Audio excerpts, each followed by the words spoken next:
آتنا في الدنيا حسنة وفي الآخرة حسنة وقنا عذاب النار. Allah berikanlah kami kebaikan dunia, kebaikan di akhirat, jauhkan kami daripada azab api neraka. ربنا اغفر لنا ولإخواننا الذين سبقونا بالإيمان. Ya Allah, ampunkanlah dosa kami dan juga saudara-saudara kami yang telah mendahulukan dalam keadaan ولا keimanan. تجعل في قلوبنا غلا للذين آمنوا. Dan jadikan dalam hati kami ada perasaan yang tidak senang dengan kaum muslimin. ربنا إنك رؤوف رحيم. Ya Allah, sesungguhnya Engkau Maha Penyayang dan Maha Pengasih.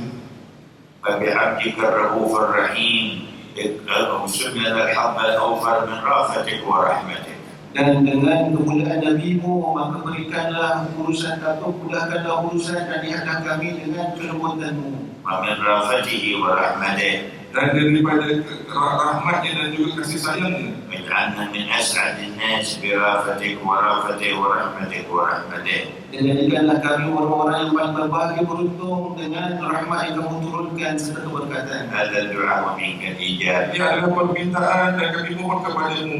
هذا الجهد عليك التكلان. Inilah usaha kami dan kepada Kamu kami bertawakal. بحاجاتنا Kabulkanlah hajat kami, واشف مرضانا Sihatkanlah orang yang sakit daripada usaha. شؤوننا perbaikilah urusan kami, واختم لنا بأكمل الحسنى. Batalkanlah umur kami dengan yang sebaiknya. واختم لنا بأكمل الحسنى. dan habiskanlah umur kami dengan sebaik-baiknya. واختم لكل واحد منا عمره بأكمل الحسنى وأنت راض عنه. Dan hantamkanlah umur kami dengan sebaik-baiknya di antara kami.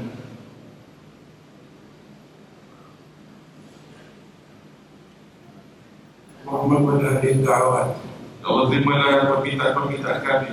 واحمل بإجابتها يا رب البريات Dan Engkau terimalah segala permintaan kami. وأعط كل من السائلين ما سأل وما لم يسأل Dan berikanlah setiap orang daripada kami permintaannya, له ولأولاده ولأحبابه Untuk dia dan segala ahli keluarganya.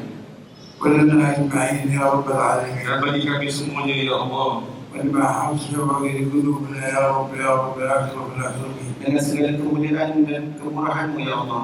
على أهل نية وكل صالح ورد ولا رب بسم الفاتحة Terima kasih.